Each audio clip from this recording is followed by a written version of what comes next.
Halo dan selamat datang. Kali ini kita akan membahas sebuah film yang berjudul Spy Game yang dirilis pada tahun 2001. Film menceritakan tentang seorang veteran agen CIA yang sedang dalam masa pensiunnya dan mendapatkan kabar mantan anak didiknya tertangkap di Cina dengan tuduhan spionase. Bagaimana ia melakukan aksi penyelamatan tersebut? Langsung saja kita menuju pembahasannya. Kisah dimulai dengan latar tahun 1991 di sebuah daerah di Cina, yaitu daerah Suzhou. Terlihat pekerja bantuan asing merespon panggilan tentang adanya wabah kolera di sebuah penjara di sana. Setibanya di dalam penjara, mereka disoraki oleh para napi sambil mengetuk gelas kaleng hingga membuat kebisingan. Sipir penjara di ruang CCTV menghampiri pekerja medis tersebut, meminta untuk divaksin terlebih dahulu. Kemudian salah satu dari mereka yang bernama Tom Bishop berniat untuk mencolokkan kabel listrik, namun ia tersetrum hingga membuat listrik di penjara padam. Bishop dibawa ke sebuah ruangan dan rekannya menyuntikkan sesuatu di tangannya. Bishop diperiksa oleh dokter dan dinyatakan tewas. Sipir meminta yang lainnya untuk melanjutkan pekerjaan mereka. Tanpa diduga, ternyata Bishop masih hidup. Rupanya sebelum kejadian fatal itu terjadi, Bishop terlihat minum beberapa pil dan mengoleskan tangannya dengan gel. Mungkin hal itulah yang membuat Tom terhindar dari kematian, ditambah temannya menyuntikkan sesuatu di lengan Tom setelahnya. Vaksinasi berjalan, dan beberapa penjaga terlihat sibuk berupaya membetulkan listrik yang padam agar kembali menyala, dan kamera keamanan dapat berfungsi kembali. Teman Tom berbicara kepadanya melalui radio, memberitahukan tidak punya banyak waktu. Lalu Tom segera keluar dari ruangan itu menyusuri koridor penjara untuk mencari seseorang. Di tengah perjalanan, Tom bertemu dengan salah seorang napi yang masih di selnya. Kemudian Tom memberikan permen karet ke napi itu dan melanjutkan pencariannya. Tibalah ia di sebuah sel dengan seseorang yang terbaring di tempat tidurnya. Sementara itu rekan Tom menginfokan dari radio bahwa waktunya tinggal 10 detik lagi.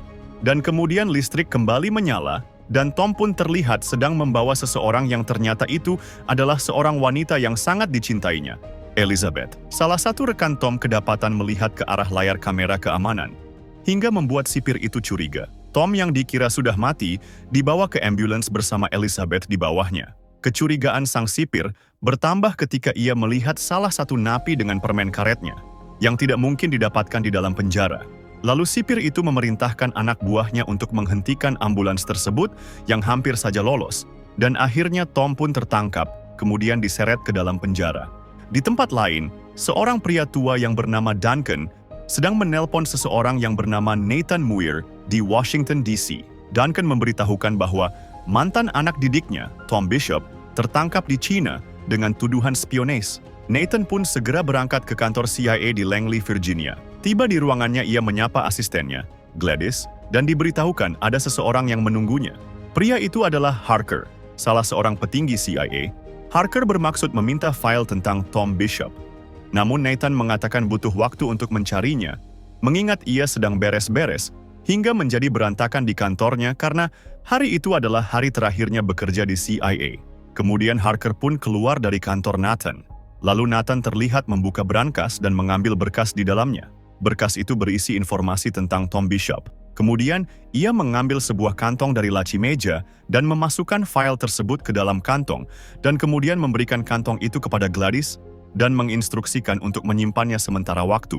Nathan kemudian pergi menuju ruang situasi untuk memberikan file Bishop kepada Harker. Namun ia dihentikan oleh seorang security saat hendak masuk ke ruangan tersebut. Nathan melihat ada beberapa petinggi CIA di dalam ruangan itu. Lalu ia menuju ke sebuah meja untuk membuat kopi. Kemudian ia melihat berita di TV tentang pemerintah Amerika yang akan melakukan pertemuan tingkat tinggi dengan pemerintah Cina. Tak lama kemudian, Nathan dihampiri oleh Harker yang merasa bahwa berkas yang diberikan masih kurang. Lalu Nathan beralasan bahwa semua tentang Tom Bishop berada di ingatannya. Sebenarnya itu hanyalah trik Nathan supaya ia bisa berada di dalam ruang situasi untuk mengetahui perkembangan tentang mantan anak didiknya tersebut. Dan benar saja, saat Nathan hendak pergi, Harker memanggilnya dan mengajaknya masuk ke ruang situasi. Tak lama kemudian, Direktur CIA yang bernama Troy Folger masuk ke ruangan dan meminta pertemuan itu didokumentasikan.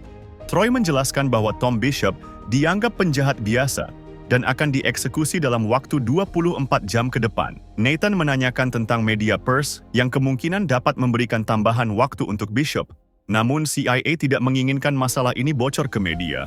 Mengingat pertemuan antara Amerika dengan China akan diadakan dalam waktu dekat ini, Troy bertanya tentang pertemuan Nathan dengan Bishop pertama kalinya. Ia mengatakan pertama kali bertemu dengan Bishop adalah di Vietnam pada tahun 1975.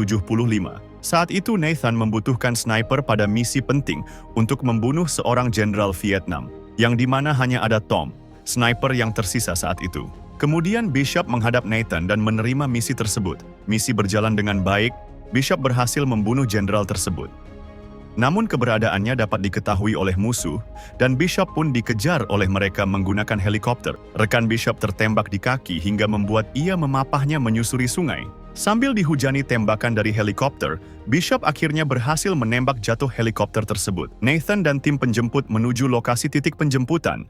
Namun Bishop dan rekannya tidak berada di titik itu. Saat mereka hendak pergi, Nathan melihat Bishop berlari di sungai, lalu meminta pilot untuk berputar kembali menjemput mereka. Beralih ke ruang situasi, Nathan diam-diam mengirim pesan ke Gladys melalui pagernya, dan tak lama kemudian seseorang masuk ke dalam memberitahukan bahwa ada panggilan telepon untuk Nathan dari istrinya. Namun ternyata itu adalah Gladys, asistennya, yang menelponnya. Sambil berbicara di telepon, Nathan juga diam-diam mendengarkan pembicaraan mereka. Gladys melaporkan bahwa ada 3 pria sedang menggeledah kantor Nathan, dan tak lama, Nathan menyudahi panggilan telepon tersebut. Kemudian berpura-pura telah mengingat di mana ia menyimpan berkas tentang Tom Bishop. Kemudian ia keluar menuju kantornya.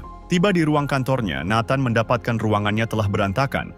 Kemudian ia memungut sesuatu dari lantai, yang ternyata itu adalah botol saku tempat minuman pemberian Bishop sewaktu di Beirut, Lebanon. Gladys bertanya tentang kantong yang dititipkan kepadanya. Nathan menyuruh Gladys untuk membakar semuanya, dan kemudian meminta nomor telepon seseorang yang bernama Digger Gibson. Lalu pada saat akan keluar, Nathan mengatakan pada Gladys bahwa CIA sedang mencari alasan untuk membiarkan pihak Cina membunuh Tom Bishop. Entah apa yang akan dilakukan Nathan, namun sepertinya ia mempunyai sebuah rencana untuk mencegah eksekusi terhadap mantan anak didiknya itu. Nathan menemui rekan sekantornya di ruangan lain untuk menggunakan teleponnya, lalu menghubungi seseorang bernama Digger Gibson, yang merupakan seorang wartawan di surat kabar Hong Kong Herald. Nathan meminta kepada Gibson untuk menghubungi kenalannya di CNN, dan kemudian memberikan bocoran tentang tertangkapnya agen CIA di China. Setelah itu, Nathan kembali ke ruang situasi.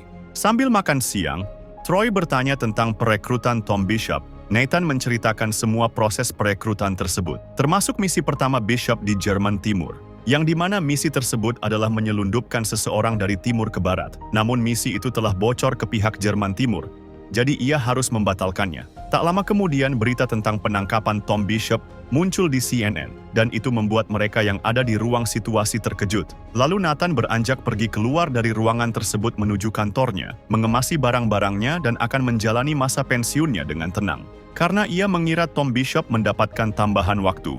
Namun, pada saat ia akan meninggalkan gedung tersebut, ia melihat berita di TV tentang Bishop yang dikatakan sebagai agen mata-mata Amerika adalah bohong karena Bishop telah dinyatakan meninggal dunia setahun sebelumnya. Kemudian pihak Amerika menuduh anggota dewan di China telah menyebarkan berita palsu ini agar perjanjian perdagangan kedua negara tidak dapat berjalan. Kemudian Nathan tidak jadi pergi, namun sebaliknya ia kembali ke kantornya. Nathan meminta kepada Gladys untuk mencari tahu tentang analisis penjara di Suzhou, China. Kemudian Nathan kembali bertemu dengan Harker dan mengatakan bahwa ia tahu siapa yang Bishop cari. Harker menjawab bahwa ia juga sudah mengetahuinya. Dan kemudian Nathan mengatakan sesuatu yang membuat Harker penasaran dan terlihat panik dan segera pergi. Nathan terlihat masuk ke ruangan rekan sekantornya yang lain, yang bernama Kapler. Lantas ia berpura-pura menanyakan tentang laporan operasi sideshow di China. Sempat ragu, akhirnya Kapler memberitahukan tentang lokasi keberadaan militer Amerika yang berada di Pulau Penghu dan berjarak sekitar 40 menit dari Suzhou, China. Di Selasar, Harker memergoki Nathan keluar dari kantor Kapler. Harker yang penasaran menanyakan keperluan Nathan di kantor ini kepada Kapler, dan ia pun menjawab bahwa Nathan hanya mengundangnya makan malam di pesta pensiunnya. Harker bergegas mengejar Nathan dan kemudian memintanya kembali ke ruang situasi. Nathan memberitahukan bahwa yang dicari Bishop adalah Elizabeth Hadley, berawal dari misi yang menargetkan seorang kriminal bernama Salameh yang telah melakukan kejahatan di berbagai tempat dan telah menewaskan ratusan warga sipil termasuk warga Amerika, hingga menjadikan ia target utama CIA untuk dieliminasi. Namun Salameh bukanlah target yang mudah, karena ia adalah orang yang sangat hati-hati. Akan tetapi, CIA mengetahui bahwa Salameh akan menemui seorang dokter yang bernama Ahmed di Beirut, Lebanon, untuk pemeriksaan kesehatan. Pada saat itu, tahun 1985, Beirut adalah tempat yang sangat berbahaya. Pertempuran terjadi di mana-mana. Kemudian, Nathan mengirim Bishop ke Beirut untuk misi ini. Rencananya adalah mendekati si dokter yang akan memeriksa Salameh dan meyakini si dokter untuk bekerja sama dengan Bishop untuk membunuh Salameh dengan memberikan racun yang kuat. Bishop harus mendekati Elizabeth terlebih dahulu sebelum mendapatkan si dokter. Karena Elizabeth adalah orang dari organisasi amal yang mensupport si dokter, dan mereka berdua cukup dekat. Dalam proses tersebut, Bishop jatuh cinta kepada Elizabeth, dan itu membuat Nathan khawatir misi mereka akan gagal. Pada suatu hari, saat Bishop dan Elizabeth berkencan di sebuah restoran, Nathan datang menuju bar di restoran tersebut. Bishop yang melihat Nathan di bar, mentraktir dirinya minuman. Kemudian Nathan menghampiri mereka berdua dan ngobrol dengan mereka. Tanpa Bishop duga, Nathan mencecar Elizabeth dengan pertanyaan dan mengungkapkan siapa Elizabeth sebenarnya, hingga membuat Elizabeth tersinggung dan akhirnya meninggalkan mereka berdua. Bishop mengejar Elizabeth keluar dan mencoba menjelaskan semua. Namun saat Elizabeth menanyakan siapa nama Bishop sebenarnya, Bishop hanya bisa terdiam, tidak bisa menjawabnya. Hari berikutnya, Bishop terlihat bersama si dokter di dalam sebuah mobil, sedang menginstruksikan apa yang harus dilakukan pada saat memeriksa Salameh. Ia hanya harus mengusahakan agar racun mengenai kulit si target, yaitu cukup dengan mengoleskan racun itu di stetoskop miliknya, dan racun akan bekerja setelah 12 jam kemudian. Pada hari H, kekacauan terjadi di kota Beirut. Si dokter terlihat ketakutan dengan misi ini. Namun Bishop berhasil meyakinkannya. Saat dokter menuju ke hotel tempat Salameh menginap, terlihat sebuah motor melaju dengan kencang, menerobos penjagaan ketat anak buah Salameh, diikuti sebuah mobil yang melaju cepat dan diberondong tembakan anak buah Salameh. Kemudian menabrak hotel tempat Salameh menginap, dan tak lama kemudian terjadi ledakan yang dahsyat, meratakan gedung tersebut. Ternyata ini adalah rencana cadangan dari Nathan. Jadi, tanpa sepengetahuan Bishop yang beberapa hari sebelumnya, ia telah bersepakat dengan milisi bersenjata untuk menjalankan misi bom bunuh diri ini. Setelahnya, Bishop mendatangi tempat tinggal Elizabeth, namun dia sudah tidak ada dan apartemennya pun sudah kosong. Bishop hanya menemukan selembar kertas surat yang terselip di cermin. Beberapa hari berikutnya, Bishop bertemu dengan Nathan di sebuah bandara. Bishop mengungkapkan bahwa ia sudah menjalankan operasi bersama tim lain, kemudian mengucapkan perpisahan kepada Nathan. Kembali ke ruang situasi, Vincent menanyakan bagaimana Elizabeth bisa berakhir di penjara China. Nathan menjelaskan bahwa itu adalah ulahnya. Mengetahui Elizabeth dicari oleh pihak China, Nathan memberikan informasi itu kepada pihak China untuk ditukarkan dengan mata-mata Amerika yang ditangkap oleh China. Troy mendapat kabar untuk menemui Presiden di Gedung Putih, dan pertemuan pun diakhiri. Nathan datang menemui Troy di kantornya, mengingatkan kepadanya bahwa Bishop adalah bagian dari CIA. Namun Troy bergegas meninggalkan Nathan karena harus menghadap Presiden. Nathan meletakkan rokok di meja Troy, dan saat akan meninggalkan ruangan, Nathan mengatakan bahwa rokoknya tertinggal di meja. Namun sebenarnya itu adalah pengalihan agar Nathan bisa mencuri berkas di meja asisten Troy. Nathan terlihat memasuki sebuah ruangan, dan disinilah rencana Nathan dijalankan. Ia mulai dengan menukar citra satelit daerah Suzhou dengan citra satelit sebuah pulau di Kepulauan Bahama, yang rencananya akan ia beli ketika ia pensiun nanti. Di sisi lain, Harker mendapatkan kejanggalan mengenai keterangan Nathan, dan mulai memeriksa semua yang berkaitan dengan Nathan, dan menemukan bahwa Nathan telah mengosongkan tabungannya yang dikirim ke sebuah bank di Grand Cayman. Lalu ia mendapatkan laporan telepon masuk melalui ponselnya, yang diketahui salah satunya dari Duncan di Hong Kong, dan segera menyadari bahwa Nathan sebenarnya sudah mengetahui penangkapan Bishop tersebut sebelum menceritakan tentang Bishop di ruang situasi, dan ia juga menemukan fakta bahwa ada telepon keluar melalui ruangan salah seorang rekan sekantor Nathan yang bernama Andy Unger, yang dimana Nathan sebelumnya meminjam telepon rekannya itu untuk menelpon Digger Gibson di Herald Hong Kong dan mencuri kartu akses milik Andy tersebut. Harker segera bergegas ke ruangan Andy Unger dan mendapatkan dirinya kebingungan mencari kartu akses miliknya. Di sisi lain, Nathan terlihat berbicara dengan Duncan melalui telepon, memintanya untuk mencari orang yang bisa memadamkan listrik di daerah Suzhou selama 30 menit. Dan lalu, ia mengetik surat perintah operasi rahasia CIA yang tertuju kepada Komandan Wiley, dan kemudian memalsukan tanda tangan Direktur CIA dan mengirimkannya ke pusat operasi. dan kemudian ia tertidur sebelum akhirnya terbangun karena ponselnya berbunyi. Itu adalah panggilan dari Duncan yang memberitahukan bahwa Deng, pria yang akan memadamkan listrik di Suzhou, menginginkan bayaran $500.000 untuk pekerjaan berbahaya tersebut. Nathan menawarkan $282.000 dan Deng pun setuju. Keesokan harinya, saat akan memasuki lift, ia berpapasan dengan Gladys dan menyapanya. Gladys sempat kebingungan namun tak menghiraukannya. Di ruang situasi, Harker mulai menuduh Nathan bahwa ia telah berbohong.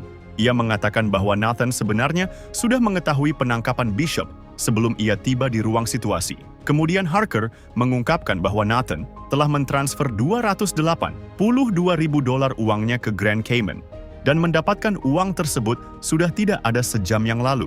Harker berasumsi bahwa uang itu diberikan kepada seseorang bernama Digger Gibson saat membocorkan penangkapan Bishop ke media. Namun Troy mengatakan jangan bawa-bawa Gibson dalam masalah ini, karena dia adalah agen intelijen Inggris yang bertugas di Hong Kong. Dan Harker pun terlihat bodoh saat itu juga. Kemudian Harker mengungkapkan bahwa Gladys meminta analisis citra satelit Suzhou yang dikirim ke kantor Troy. Namun Troy berkata tidak pernah mendapatkannya. Harker mengungkapkan bahwa berkas itu dikirim lagi ke kantor Troy jam 3 pagi tadi. Cyrus Allen menerima berkas tersebut dan kemudian mulai bertanya kepada Nathan, apakah ini Cina? Harker terlihat senang dengan situasi yang sekarang. Ia merasa telah mendapatkan Nathan karena ia terlihat hanya terdiam saat ditanyai oleh mereka. Dengan percaya diri yang tinggi, Harker meyakini bahwa itu adalah Cina. Harker sepertinya lupa bahwa yang ia tuduh adalah seorang agen veteran yang telah bertugas di lapangan dan memiliki segudang pengalaman selama 30 tahun. Dengan senyum tipisnya, Nathan menjawab bahwa itu sulit untuk dijelaskan.